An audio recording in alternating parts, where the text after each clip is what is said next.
My partner made everyone believe he was dying of cancer, but after he walked out on me and our baby, I exposed the truth, and now every woman he's lied to knows he used his fake illness to get what he wanted. So my partner told me when we first got together that he has cancer, and if his operation doesn't go well, it could be terminal. He said his treatments have also made him infertile, so imagine our shock and joy when we found out I was expecting at the start of 2024. We now have a beautiful 5-month-old daughter who is perfectly healthy and thriving, and he is in remission. My pregnancy was difficult and lonely because of all the intense treatments he went through while waiting for his operation. I did a lot on my own, knowing he desperately needed this to have the best chance possible of shrinking his tumor before having it removed so we can have a long happy life together as a family. He is currently living with his mom while he is in recovery so that it takes the pressure off me caring for both him and our baby until he is well enough to move into our new home with us. He still comes to our house and we go to his mom's all the time so our baby isn't missing him, and on Wednesdays he has his daddy-daughter days where it is just the two of them to make sure they are bonding well, and so he has the practice until he is well enough to care for her at home full time, and give me a little break too. Last week we had an attempted break-in at the house. I asked him to come over and stay here while I'm waiting for the locks to be changed because I'm scared, but he wouldn't.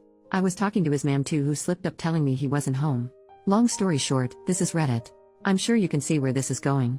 We argued for almost 2 days before my suspicions became too much and I went to Facebook. It took me less than an hour to find the first 2 women. During my pregnancy I was suspicious of a lot of things and put it all down to my hormones, as he would continuously tell me that I am paranoid and hurting him when I asked.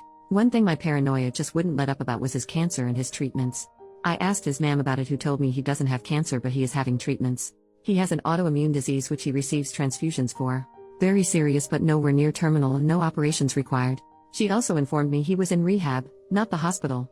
He was addicted to coke and was trying to recover for me and our baby. I never mentioned to him that I knew. I assumed it was the embarrassment of wanting to get clean without me knowing so he could be a good partner and dad. I was so proud of him for getting the help that I never spoke about it. With his autoimmune disease, his man explained how brutal this has been for him and that he did have chemo a few years back, so maybe that's why he's confused. Pregnancy brain is a real thing, or maybe I'm just too blindly in love because I accepted this and never questioned it again. After discovering the first 2 women, I sent my partner a message telling him to let his girlfriend know I'm asking after her and not to bother coming home anymore. I've had the locks changed from the break-in so he can't get in anyway. He was getting panicky and started begging me to answer the phone and let him come see me so he could explain everything. I started to see everything for what it was for the first time and realized how long he had been gaslighting me for, and told him no. Realizing he couldn't get through to me and now aware I was trying to contact his girlfriend, he panicked and went to her instead. During that time, I found a photo she had shared of the 2 of them and shared it to my profile with the caption, "Can someone please ask this woman to contact me?" She instantly blocked me, but her sister got in touch with me instead. Apparently the family have never trusted him and knew something was wrong. This affair is serious enough to have met the family. She says he has told her not to speak to me as I'm a deranged stalker he slept with once years ago and have been hunting him down trying to convince people my baby is his. I send her a photo of the birth certificate and us in hospital together to show her sister before he can lie to her anymore. During this, I'm also messaging another woman who is pissed at what he has done and is helping me with all the information she is aware of. She tells me he broke her heart by cheating on her without even knowing he was cheating on me too. So far I have the current timeline. Chemo in March? A 19-year-old. Rehab in April to July? A woman of an appropriate age this time but also cheating on her. August to now? His 20-year-old girlfriend. I then find out his emergency cancer medication that he had to leave for in the middle of labor was actually the fact my 2 failed epidurals, screaming in agony begging the doctors to help because I thought I was dying while the emergency team rushed in to place extra monitors on our baby in distress was actually just a huge turn-on for him, so he needed to go sleep with a 20-year-old before making it back just in time to kiss me before I went into emergency surgery. This was Sunday, it is now Saturday the following week. I made a post on Facebook calling out my partner for his actions, with photographs, medical notes and evidence, and asking people to leave me alone on Tuesday after 48 hours of no sleep, multiple calls to the crisis team and a barrage of harassment from his friends and family who want to sue me for character defamation. If this was a regular affair, I'd lick my wounds and move on, but I have now learned I have been leaving my daughter alone with a drug addict who is claiming he doesn't know me or his daughter to others but demanding custody rights to me. Tens of women have now come forward who have also dated him during our relationship with no idea of me or each other. This is obviously really shitty, but what upsets me the most is that I noticed the pattern. He has told every single one of these women that he has cancer and can't get them pregnant. I said my labor and delivery was difficult. I was induced due to an infection I had. My GP had told me I had an STI, and although I understood and took the treatment and was induced, my madly in love pregnancy brain never accepted it as an STI until I went back this week and checked my hospital discharge notes, and it was there in big bold letters. Sensitive, partner STI. He has been telling women that he has cancer and can't get them pregnant so they don't need protection, which led to an STI which almost unalived me and his daughter in labor, and he wasn't even there to be with us because he was sleeping with a young girl who also believes he has cancer. I decided to let everyone know that he in fact does not have cancer by using a screenshot of his mom's messages. All the women he has slept with to make sure they take a pregnancy and STI test, all his friends who he has been guilting for years over his condition, and also social services and the police for sexual endangerment. Me and my daughter now have safeguarding in place for us from a local organization for women leaving abusive relationships, so I feel very safe to reveal the truth about him and make sure all of his partners are safe and informed, seeing as he couldn't uphold his legal obligation of declaring an STI. I guess his postpartum girlfriend will do it for him. I have also had contact from many of his old friends, band members and ex-partners who have all gave me testimonies to use for the police and as backup for if his mother does in fact try to sue me. This man has been lying and manipulating women for over 9 years. So far everyone is now aware of his lies and I am waiting for my in-person meeting with the police. I can't imagine any updates from here as it will only be a legal battle that probably can't be shared, but if anything else of interest comes too, I will make sure to write about it. Edit to add. Oh, also, my partner is a primary school teacher. Some of OP's relevant comments. Commenter asks about past reports and why nothing was done. OP, it's come to light this week that his ex-partners have been reporting him for years to no avail. His mom is on the school board and her best friend is his head teacher. I'm hoping with the added element of social services this time and an investigation into child endangerment for our daughter, they can't sweep it under the carpet any longer. Commenter asks if authorities were involved. OP, we're in the UK. His complaints have been escalated to Lotto in the past, which is basically our version of what controls the school's judgment over any dangerous situations, but nothing happened. One of his exes have gave me all the details of their report to push that they ignored her and it's escalated to this. Commenter suggests exposing him online. OP, he deleted his Facebook after I made a post on there. He is the most convincing person you have ever met, but for the first time, someone proved him wrong by posting medical evidence and he couldn't take it. I'm waiting on approval to join Prick Advisor UK, and are we dating the man same northeast to warn all the other women I couldn't find myself. Commenter asks what STI he passed and if the baby was tested. OP, at the time I refused further testing in denial and regret it so much. I was just given a course of antibiotics and because my symptoms went, they left it at that for me.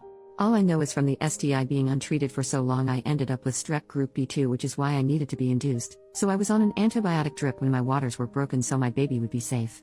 She's perfectly healthy and faced no issues luckily. I think I've been lucky and whatever is was must not have turned to an STD because my medical documents only say partner STI.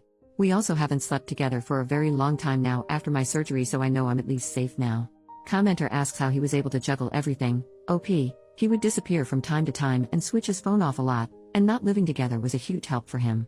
He would tell me he needed set days and time etc. as he can only work in routines for his recovery. Obviously I can look back now and see that really, he just needed to know which girl was where and when. I've been told by multiple people now that he will often just don't turn up to work because he's on a bender or at a woman's house, and I was kept in the dark because his mom's best friend is the head teacher and would cover for him. Commenter says their ex also faked cancer, was a drug addict, and abused them. OP, if he lives in the UK and used to be in a feminist punk band then there's a good chance. I'm so sorry for your experience and hope you've healed. X. Commenter suggests warning parents and exposing the school's involvement. OP, sadly I think parents are aware and not receiving help from the school in the situation. One woman he dated during the summer and she realized who he was when she went to drop her child off at school in September. She's been updating me to let me know that he wasn't seen in school for multiple days after my health visitors and social worker began the reports on Monday, but he was back in half a day Friday. Update, the next day, 9 hours later, I've spoken to the police this morning. There is nothing they can do unless they find the drugs on his person in the school, so nothing is stopping him from snorting a line before he starts work as long as he takes nothing else with him. They've implied the loophole is that they catch him behind the wheel and if some reported him driving on substances they could catch him that way. They said they can confirm that multiple reports and investigations have begun before even my report, so they are unable to share much information with me, even though he case involves me, but they told me it is imperative I apply for Clare's Law and have helped me with the application. It can take up to 10 days for my in-person meeting to provide my documents and then it can take several weeks for the information to be shared with me. Knowing what I do already, I feel sick that they have told me how important it is for me to make this application. I can't believe in a few weeks, he's going to discuss me even further when I receive his police records. My only silver lining is that once I have the police reports, on top of my medical reports, he doesn't stand a chance in family court and me and my girl will be free to restart our lives together. Also another little note, I've been looking for family court advice in a mom support group and have been informed that luckily she's only 5 months old and any name changes can be made before 6 months with only one parent's consent and the witnesses don't need to be his choice, so I will be removing his surname and his grand's name from her middle name, for her to take my surname and not have any more ties to his family. I just wanted to put an apology in here as well as a lot of people have commented on my poor writing. I am a new ma'am who was lacking sleep even before any of this came to light. Everything I've wrote has basically been just a big vent from me. I know I'm no novelist but I still apologize if it's been difficult to read. Second update, 2 days later, I have managed to provide enough evidence of substance use and emotional blackmail to the police to have a domestic abuse case opened. This is going straight past the school to the highest authority to keep him away from children. This is huge news and gives me such a relief in knowing my child and others will be safe, but I still have that awful feeling of guilt for him. Just 2 weeks ago we called each other bride and groom. I think it's going to take a while to grieve the person I thought I knew while dealing with the one I know now. I hope this is the point he actually goes to rehab instead of lying about it and can find happiness and restart his life. I don't think I want to make any more updates now. I am unbelievably grateful for the kind words and advice, but I originally just wrote this to get my emotions out of my head to help me sleep better. Thank you for letting me get this all off my chest. I didn't expect so many of you to be interested. I think me and my little girl are going to be okay.